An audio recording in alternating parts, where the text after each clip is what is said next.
My friends, welcome. This is Archangel. So, we have males, and they're pretty damn awesome.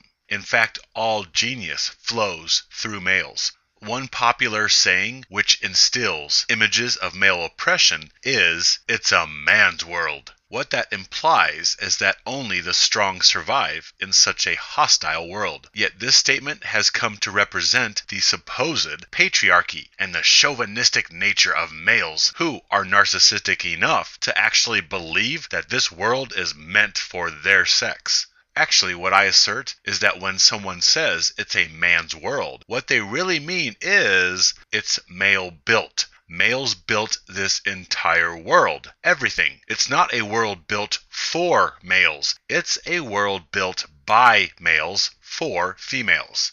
Males have built everything around us and tamed the savageries of nature, all for the betterment of the species, and since females produce offspring, the world has been built as proxy protection and comfort to the sex that will continue the human species. So males have built the world, and females benefit from that labor. Because of our methods of reproduction, humanity has always been gynocentric. Gynocentrism has always existed, exerting an influence and sway over human instincts and behaviors, even if people had no idea what gynocentrism was, or that gynocentrism, not patriarchy, was ultimately responsible for all the history on planet Earth. Females have been the privileged and coddled class. Yes, there may be exceptions for brief pockets of history. Still, in the larger picture of humanity, gynocentrism is responsible for the world, whether good or bad. The creative force in this world is males. Females have manipulated the creative force in this world for century upon century. Males are the nuclear reactions, and females have been pushing them to either fission or fusion since time began. Males have done great things to try and impress females. Look at the bowerbird. This is human males on a macro scale. We have tamed and fought back nature, built roads, towns, cities, nations, an entire world of horseless carriages and hot showers. Males have utilized their brilliance and done everything.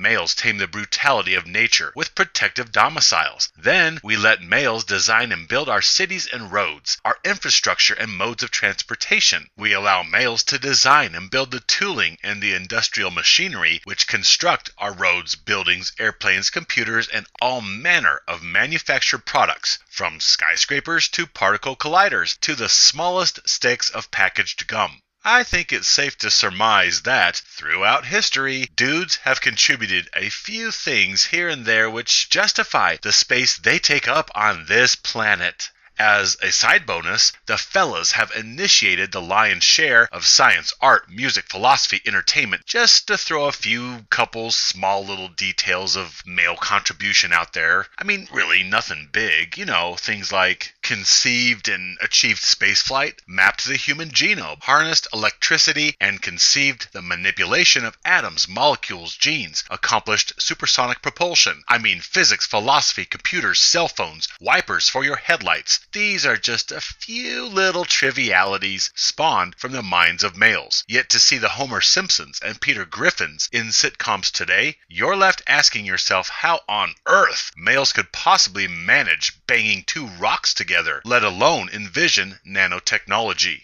Males have done great evils, also because they have been slighted by females, whether by an emasculating mother or grandmother or aunt or sister, or romantic usury by any number of females starting in junior high and lasting the entire rest of his tumultuous life. Now, I know how powerful a desire males can have for females, and I would assert that every male has been slighted by females somewhere, somehow, and the difference between good and bad in this world and throughout history is in how a male uses this experience of being slighted by females.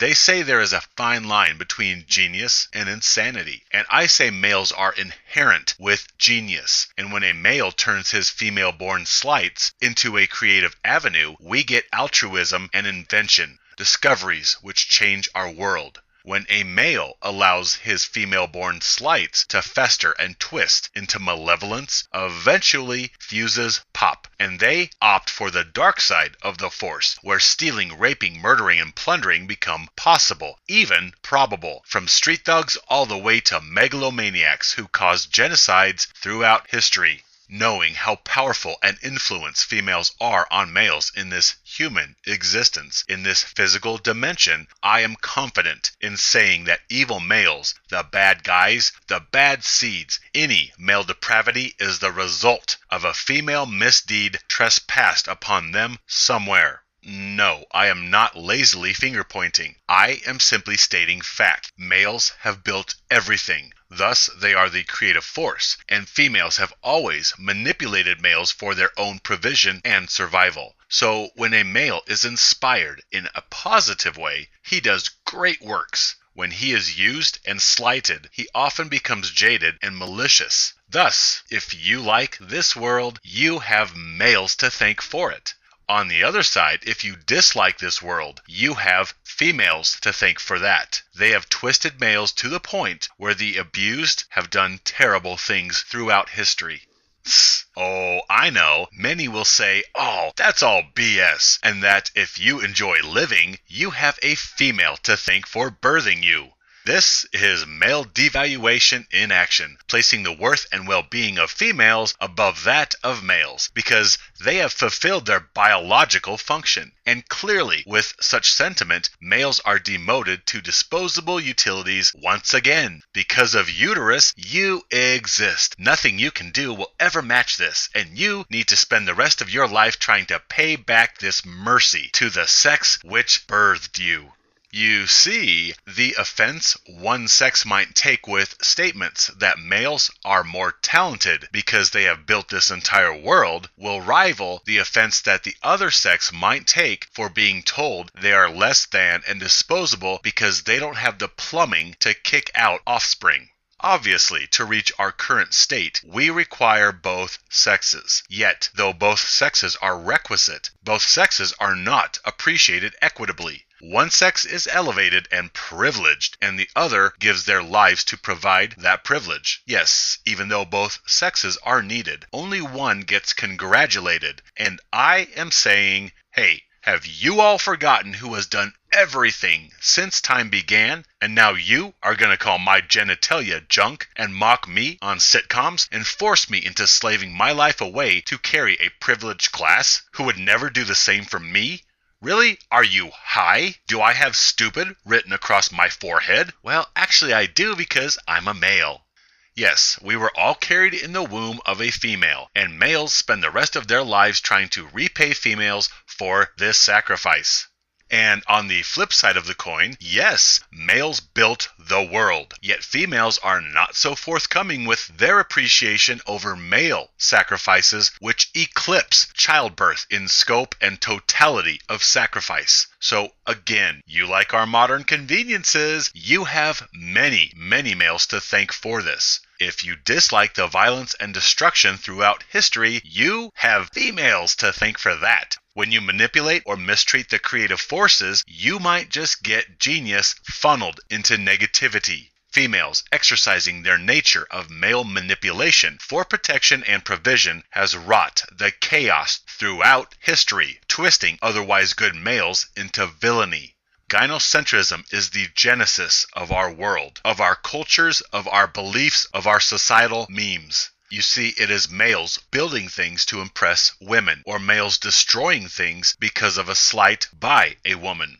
I know how such sweeping statements may sound. Believe me, I may have thought the same thing when I was still a sheeple, a drone of the vaginisty, proselytizing male devaluation to all throughout the land. Yet, after much introspection about nature, instincts, and the reality of male-female polarities on this physical plane, I have come to this rather obvious point of truth. Males are the force. They are the genius. They are the creativity, which you can point in a good direction or a bad one. since there are not too many females throughout human history who truly and genuinely selflessly loved males, including mothers. This lack of female affection is the negative impetus females provide males that really has shaped this world.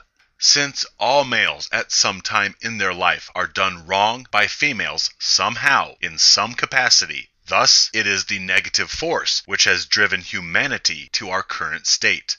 So you have a male treated ill at the hands of a female. Now he can take that experience and mold it into positive and help others, or into negative and be selfish and lash out, continuing the cycle of abuse.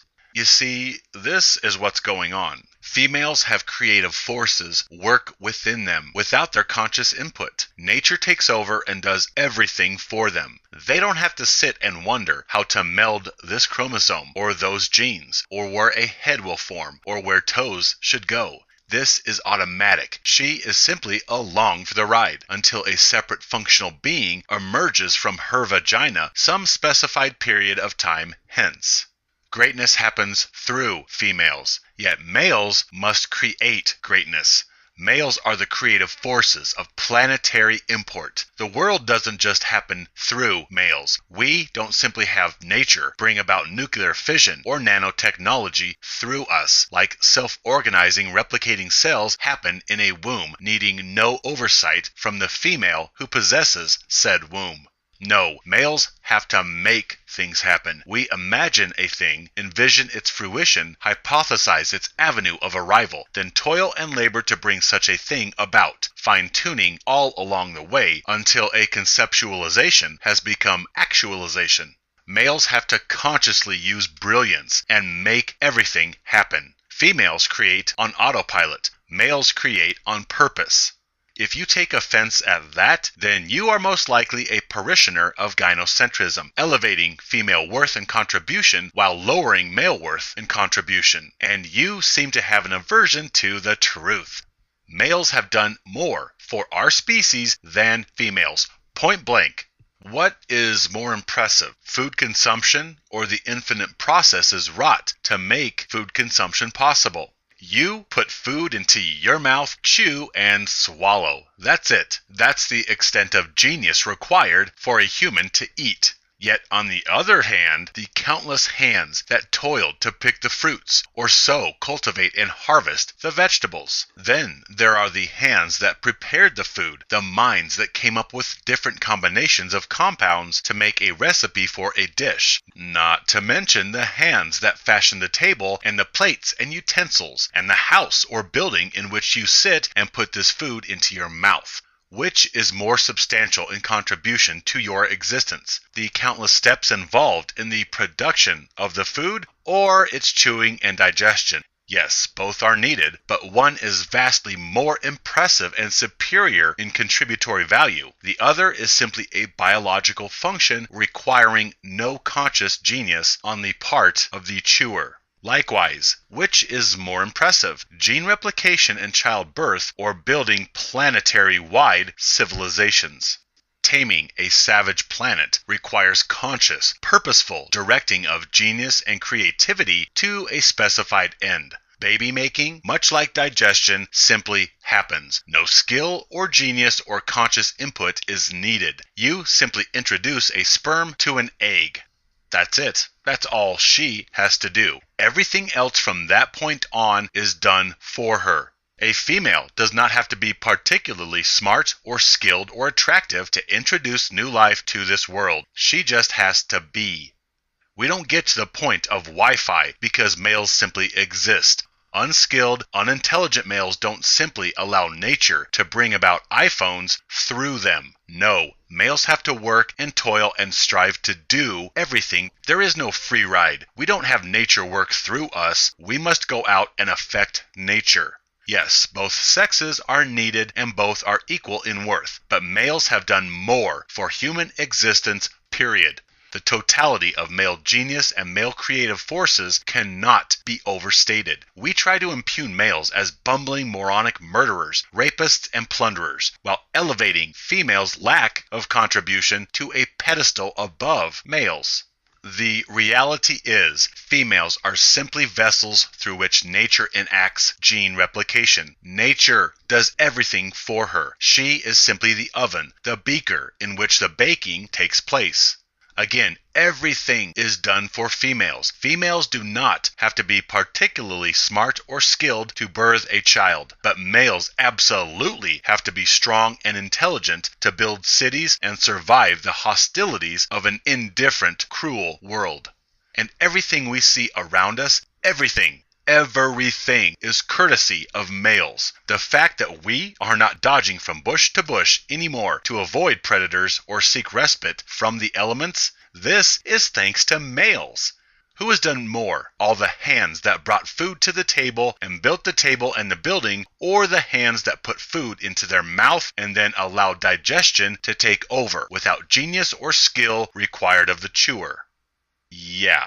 So the production of life in the womb is an amazement for nature. It is the genius of nature which causes life to be produced. Nature has laid out the blueprints, the plans for gene replication and cell division. Nature has laid out the instructions for everything to run smoothly and independently. Females, they simply show up. Nature has given them this plumbing, and everything else is done automatically for them without their conscious input. They don't have to devise their uterus or mammary glands. They don't have to consciously figure out where a finger or an ear will go, nor do they have to figure out how to nourish this new life after it has emerged from the womb via their vaginal canal some 8 or 9 months later. This has all been done for her. Everything, all the heavy thinking has already been worked out for her. Everything seems to be done for females in life. She just needs to show up. Males do not have anything handed to them. They have to consciously use their brilliance and develop skills and disciplines and abilities in order to go out and affect survival, discovery, or innovation. Males have to consciously act. The blueprints for running water, supersonic travel, and refrigeration were not simply handed to males by nature. Better yet, nature did not just require males to exist in order that nature could bring about everything through them. Nope.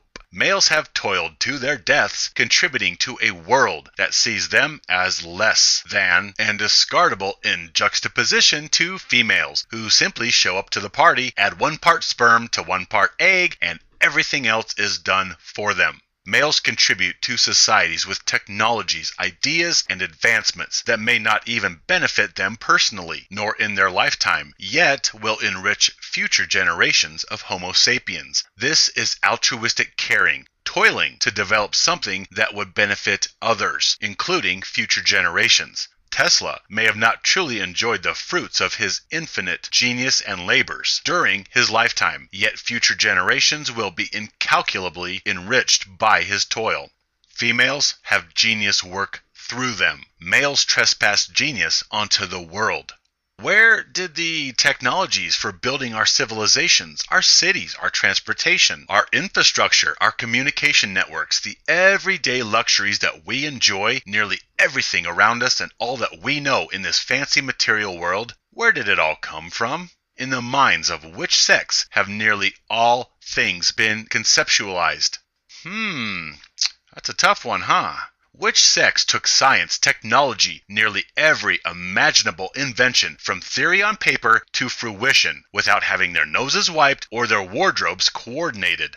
Which sex brought us flight and harnessed electricity all without continual oversight to make sure that they wipe their behinds, clean their fingernails, and pick up Tampax and gluten-free crackers on the way home? Consider every single little minute material object around you. The carpet, that glass jar, the rubber tires connected to that hunk of metal atop cement, which shuttles you to that building, the power lines which bring power to that building, the wrapping around the gum you pop into your mouth on the way into that building. I mean, every last material item you encounter every single day. How do you think it all came into fruition? The ideas and theories that allow for material objects, like radio transmissions or cell phones or microwave ovens, to function, how are all these non-visible phenomena harnessed for our consumption? Yeah, let's think about that. Well, obviously, these things must have started as an idea in someone's head. Then, that someone had to go about translating such ideas into physical reality. And who are these someones that had all these great ideas? Well, obviously, they are males. We take so much for granted and rarely stop to consider how the lotion bottle or rug or that flux capacitor came into being. We simply enjoy the fruits of others' toil and labor while demanding more and more. Consider a mere modicum of male creative genius. We enjoy transportation that doesn't involve reins or mammals pulling us. We enjoy domiciles more luxurious than the first little piggy's stick house. We enjoy communications that don't involve a string stretched tightly between two tin cans. We enjoy H2O on demand, which doesn't require us going to the stream with a bucket every time we need water for any reason. The agua actually comes to us. Oh, it's fascinating. Which sex do you think brought us all of these things? Yet to see the way our culture represents this sex of glorified monkeys today, you'd wonder it miraculous that males ever survived without female oversight and supervision, let alone any feats of genius or greatness without constant direction from a female. Even though they try to steal male's thunder with such statements as, behind every great man, there is a woman. Well, yeah, she's behind him because that's where he keeps his wallet. Now, I do not mean to suggest that females do nothing in this world, but males have done more. Our worship of females is unearned, and our devaluation and disposal of males is unjust. The reality is, both sexes are needed, and both are of infinite value. Yet in a species that is gynocentric and thus devalues males and disposes of them with flippant, cavalier nonchalance, well, really, let's break down the contribution of the divine feminine versus that of the subhuman poop-throwing monkeys which are human males. Females incubate life, yet nature does all the calculations and heavy thinking. Females have greatness done to them. They do not have to be smart, skilled, attractive, talented, nor brilliant to bring life into the world, which is females' great contribution to humanity. Every little detail is done for them already. Juxtapose this to males who create the world. Nature does none of the calculations or heavy thinking. Males must do it all. Males do not have greatness done to them or through them. They exude greatness upon the world. Males do have to be talented, brilliant, intelligent, resourceful, skilled, and assertive to do anything in life. No free pass of just showing up and being exalted. Nope, males have to overcome and rise by their own power and brilliance. So, who has consciously, purposefully, and intentionally contributed more to our species? And who simply reads along with the cliff notes nature has given them? Nature programs females with gynocentrism and hypergamy, and they follow it. Nature instructs the womb to accommodate replicating cells, and their body follows this. Males must overcome nature, not follow it. They must overcome their desire for gene replication in order to break free of the instinctual obsession of procreating so that we may focus on ideas and hypothesize, then bring about these hypotheses into three-dimensional actuality in order that we may have the modern world we all enjoy. Females concede to nature. Males must fight against nature in order to bring us the discoveries and conveniences and innovations we all take for granted. Males must overcome their desire for procreation and female affection in order to think about other things like electricity or space travel. Males must overcome their self-preservation instinct given them by nature in order to willingly jump in front of bullets for females or die for the benefit of others. Females obey nature, males harness it. Females allow greatness to work through them. Males must trespass greatness onto the world. Yeah, what have males done for us? Are you freaking kidding me? Everything. We would not exist but for the genius and sacrifice of males. We exist because we depend upon males.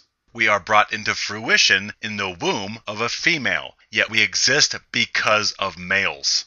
So maybe females should spend the rest of their lives paying males back for this mercy. My brothers, my friends, stand with me, live free.